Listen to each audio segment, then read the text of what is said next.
Hello students, हम पढ़ने जा रहे हैं यूपी टीजीटी पीजी के लिए इम्पोर्टेंट क्वेश्चन। स्टार्ट करते हैं। आर्थिक क्रियाओं का मूल उद्देश्य क्या है? Profit earning. जो हमारी इकोनॉमिक एक्टिविटीज़ हैं उनका जो मेन उद्देश्य होता है प्रॉफिट अर्निंग का होता है। वैसे तो और भी उद्देश्यों से हम आर्थिक क्रियाएं करते हैं, लेकिन मेन जो उद्देश्य होता है बिजनेस के पर्पज से अगर हम देखें, जो मेन उद्देश्य होता है उसका होता है प्रॉफिट अर्निंग। कुछ भी लाभ पाने के लिए ही कोई भी बिजनेस स्टार्ट किया जाता है, अपने प्रॉफिट के लिए ही, पैसे के लिए ही कोई भी बिजनेस स्टार्ट किया जाता है। सबसे मेन उद्देश्य उसका क्या होता है? Profit earning. Activities in economic sector, देखो इकोनॉमिक एक्टिविटीज़ और नॉन इकोनॉमिक एक्टिविटीज़, लेकिन जो बिज़नेस के पर्पज़ से होता है वो इकोनॉमिक एक्टिविटीज़ ही होती है ना। इसमें मार्केट एक्टिविटीज़ आती है और नॉन मार्केट एक्टिविटीज़ आती हैं। ओके, नेक्स्ट क्वेश्चन है, जीवन प्रत्याशा शब्द का प्रयोग होता है। जो हमारी लाइफ एक्सपेक्टेंसी है वो किस चीज़ के लिए प्रयोग की जाती है? ये जो शब्द है ये किस किस चीज़ के लिए यूज़ होता है? डेफिनेटली ये एज के लिए यूज़ होता है। जीवन प्रत्याशा है ये कि एज कितनी होगी, क्या होगी, कि आजकल नॉर्मल एज जो आ रही है हमारे इंडिया में, वो नॉर्मल जो मानी जाती है वो 60 मानी जाती है, कि 60 की एज नॉर्मल है। जबकि जापान में वो ज़्यादा है लाइफ एक्सपेक्टेंसी, लेकिन जो इंडिया की वो एज है वो 40 है। ओके, तो इस शब्द का प्रयोग किससे लगाया जाता है? एज से लगाया जाता है, जीवन प्रत्याशा। नेक्स्ट क्वेश्चन इज, मिश्रित अर्थव्यवस्था निम्न के सह अस्तित्व को कहा जाता है। जो हमारी मिश्रित अर्थव्यवस्था होती है, पब्लिक, वो जो हमारी मिक्स्ड इकोनॉमिक होती है वो पब्लिक होती है, प्राइवेट होती है एंड कोऑपरेटिव सेक्टर्स, तीनों चीज़ों की मिक्सचर होती है जो हमारी मिश्रित अर्थव्यवस्था होती है। मिक्स्ड इकोनॉमिक बोलते हैं इसे इंग्लिश में, मतलब लोक, अलोक एंड सहकारी क्षेत्र, पब्लिक भी आते हैं उसमें, प्राइवेट भी आता है और कोऑपरेटिव सेक्टर भी आते हैं। Next question is,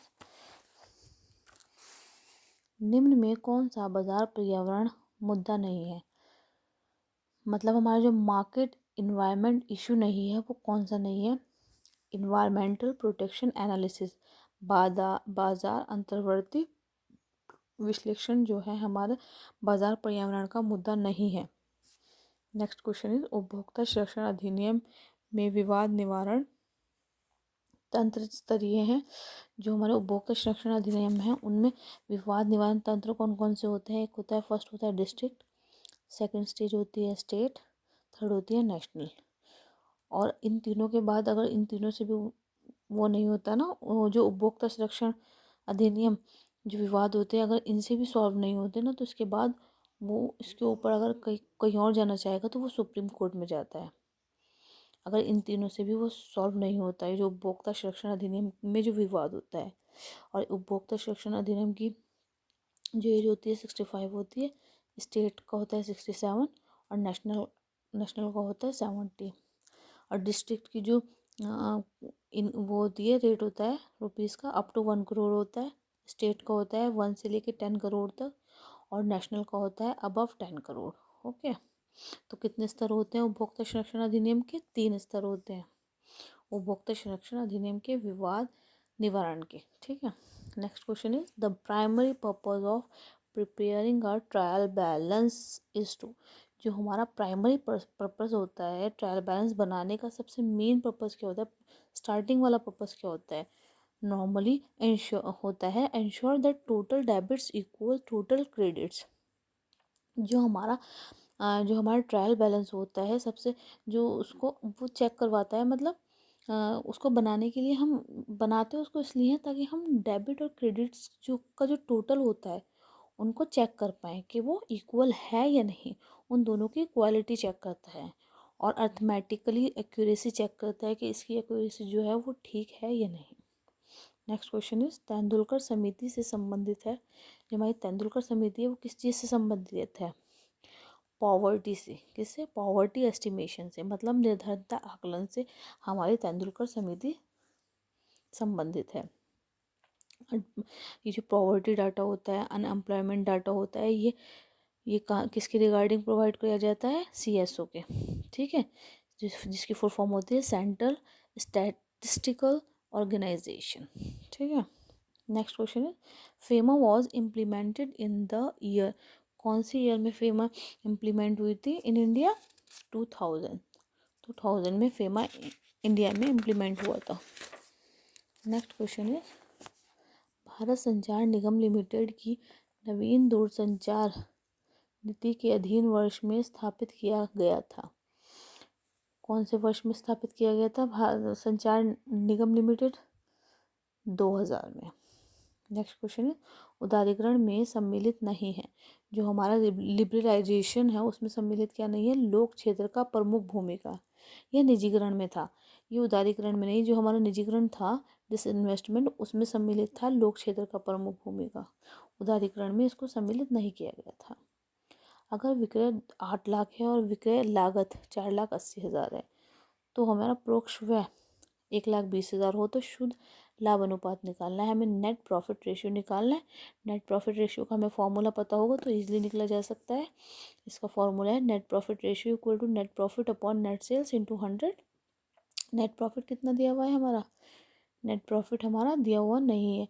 net sales हमें दी हुई है 8 लाख रुपये टोटल इनकम, और नेट प्रॉफिट निकालने के लिए हमें net sales minus net cost निकालेंगे। नेट सेल्स कितनी है हमारी? 8 लाख रुपये। नेट कॉस्ट कितनी बैठेगी? विक्रय लागत 4,80,000 प्लस परोक्ष व्यय 1,20,000 बैठ गई 6 लाख। 6 लाख नेट सेल में से जो हमारी कॉस्ट है उसको माइनस करेंगे, क्या आएगा? 2 लाख। तो हमारा क्या आ जाएगा? Net profit 2 lakh. इसका फॉर्मूला क्या था नेट प्रॉफिट रेशियो का? Net profit 2 lakh upon net sales 8 lakh into 100। इसको कैलकुलेट करेंगे हम 25% आ जाएगा। कितना आ जाएगा? 25%। नेक्स्ट क्वेश्चन है, आदर्श चल अनुपात क्या है हमारा? वो होता है current ratio equal to current assets upon current liabilities. तो 2:1 होती है हमारी ideal current ratio, 2:1। Next is आदर्श अम्लीय रेशियो।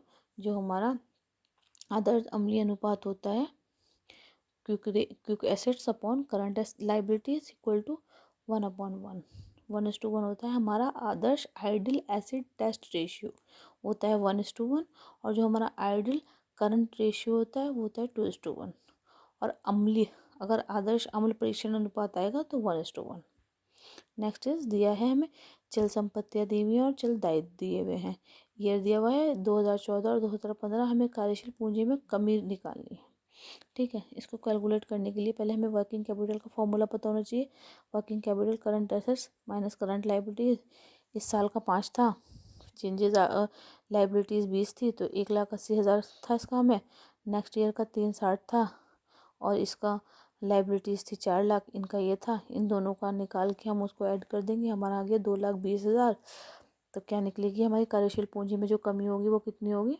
2,20,000, क्योंकि इसमें ये कम हुआ था हमारा। ठीक है, कितनी होगी? 2,20,000 की। अब मैं आपको एक चीज़ बताती हूँ, अगर हमारे करंट लायबिलिटी एसेट्स बढ़ते हैं तो वर्किंग एसेट्स, वर्किंग कैपिटल भी बढ़ती है। और जहाँ हमारे करंट एसेट्स घटते हैं तो वर्किंग एसेट्स भी घटती है। लेकिन यही अगर हमारा करंट लायबिलिटीज़ बढ़ती है तो वर्किंग कैपिटल घटेगी। इसमें अपोजिट होता है, और करंट लायबिलिटीज़ घटेगी तो वर्किंग कैपिटल बढ़ेगी। एसेट्स के साथ ये सेम होता है, लेकिन जो लायबिलिटीज़ होती है उसमें अपोजिट होता है। नेक्स्ट क्वेश्चन है, what is the time limit to get the information under RTI act? क्या टाइम लिमिट होता है जो आरटीआई एक्ट हमें इंफॉर्मेशन देता है? 30 दिन के अंदर। नेक्स्ट क्वेश्चन इज डैश के अनुसार नियोजन भविष्य को पकड़ने के लिए बनाया गया पिंजरा है।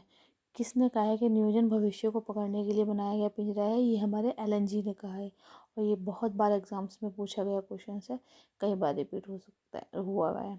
ठीक है, जो मैंने आपको क्वेश्चंस पढ़ाए हैं, अगर आपको वो अच्छे लगे हों तो please like, share and subscribe मेरे चैनल पर बने रहिए। ऐसे ही मैं आपको नई नई यूपी टीजीटी पीजीटी हर कॉम्पिटिटिव एग्ज़ाम्स के लिए तैयारी कराती हूँ। Bye bye guys.